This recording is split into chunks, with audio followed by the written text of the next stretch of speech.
नमस्कार, आप देख रहे हैं न्यूज़ 44। मैं हूं भावना शर्मा आपके साथ।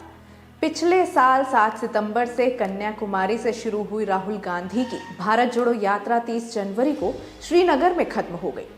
देश के 12 राज्यों और 2 केंद्र शासित प्रदेशों से गुजरते हुए इस यात्रा के दौरान राहुल गांधी ने 3570 किलोमीटर लंबी पद यात्रा की है। भारत जोड़ो यात्रा को लेकर राहुल गांधी ने कहा कि इस यात्रा के दौरान लाखों लोगों से उनकी मुलाकात हुई। उनके पास इस अनुभव को बयां करने के लिए शब्द नहीं है। इस यात्रा का उद्देश्य देश को एक करना था। 136 दिन की इस यात्रा में जहां राहुल गांधी ने 12 सभाओं को संबोधित किया, वहीं 100 से भी अधिक कॉर्नर मीटिंग्स और 13 प्रेस कॉन्फ्रेंस की। साथ ही लगभग 375 वॉकिंग और सिटिंग इंटरैक्शंस भी की। इस दौरान जहां राहुल को आम लोगों सहित कई बड़ी हस्तियों का समर्थन मिला, तो वहीं राहुल के हिस्से में कई आलोचनाएं भी आई। इसी कड़ी में सोशल मीडिया पर बेहद एक्टिव रहने वाले सुप्रीम कोर्ट के पूर्व जस्टिस मार्कंडे काटजू ने भारत जोड़ो यात्रा और कांग्रेस नेता राहुल गांधी पर निशाना साधा है।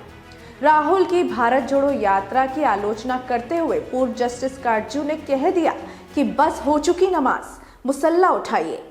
उन्होंने भारत जोड़ो यात्रा पर लिखे गए एक लेख को अपने फेसबुक हैंडल से शेयर किया है, जिसमें उन्होंने भारत जोड़ो यात्रा और राहुल पर निशाना साधते हुए कहा कि भारत जोड़ो यात्रा के समापन पर राहुल गांधी ने लाल चौक पर देश का ध्वज फहराकर क्या हासिल किया। उन्होंने इन सबको नौटंकी का नाम दे दिया। काटजू ने कहा कि ये सिर्फ एक नौटंकी थी, एक बहुचर्चित मेलोड्रामा। उन्होंने इस यात्रा में उमड़ी भीड़ पर कहा कि यात्रा के दौरान भारी भीड़ उमड़ पड़ी, लेकिन जब कोई मदारी अपने बंदरों के साथ सड़क पर आ जाता है तो भारी भीड़ उमड़ती है। हालांकि जब चुनाव में मतदान की बात आती है तो वो जाति और धर्म के आधार पर जाएंगे।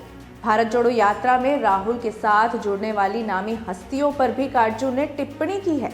उन्होंने भारत जोड़ो यात्रा में शामिल होने वाले आरबीआई के पूर्व गवर्नर रघुराम राजन, पूर्व नौसेना प्रमुख एडमिरल रामदास, फिल्म अभिनेत्री पूजा भट्ट और स्वरा भास्कर, सामाजिक कार्यकर्ता मेधा पाटकर और हर्ष मंदर, महात्मा गांधी के पड़पोते तुषार गांधी और योगेंद्र यादव का नाम लेते हुए सवाल उठाया कि इनके यात्रा में आने से कांग्रेस को कितने वोट मिलेंगे। मार्कंडे काटजू ने भारत जोड़ो यात्रा के दौरान राहुल गांधी द्वारा दिए गए बयानों पर कहा कि उन्होंने मुस्लिम वोट बैंक को ध्यान में रखते हुए इस तरह के भाषण दिए हैं।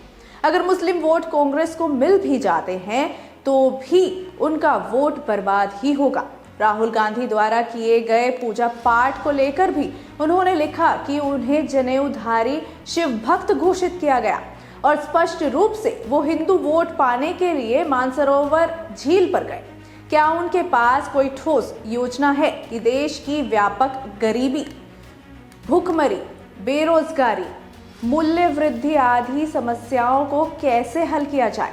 उन्होंने शायर हैदर अली आतिश के शेर का जिक्र करते हुए लिखा कि भारत जोड़ो यात्रा के निष्कर्ष पर ये कहा जा सकता है, बस हो चुकी नमाज, मुसल्ला उठाइए। मार्कंडे काटजू की ऐसी प्रतिक्रिया पर लोगों की भी प्रतिक्रियाएं जारी हैं।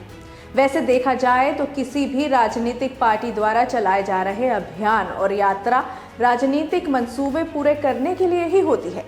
जहां राहुल ने भारत जोड़ो यात्रा का मकसद देश को एकजुट करना बताया है, वहीं बीजेपी ने कहा कि वो देश नहीं बल्कि अपनी पार्टी को एकजुट करने निकले हैं। ऐसे में ये सवाल बड़ा है कि आखिर राहुल को क्या हासिल हुआ।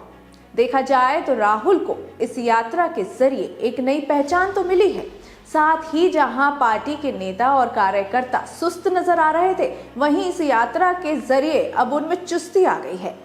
भारत जोड़ो यात्रा का फायदा कांग्रेस को कितना मिलेगा, इस पर राजनीतिक विशेषज्ञों के भी अपने अपने तर्क हैं। लेकिन एक बात तो तय है कि भारत जोड़ो यात्रा से राहुल को सबसे बड़ा फायदा ये हुआ कि 4.5 महीने में उनका जनता से सीधा संपर्क हो गया, जो पहले नहीं था। इस यात्रा के जरिए जनता के बीच राहुल की छवि भी कहीं ना कहीं बदलती नजर आ रही है। देश और दुनिया की बाकी महत्वपूर्ण खबरों के लिए देखते रहिए न्यूज़ 44। नमस्कार।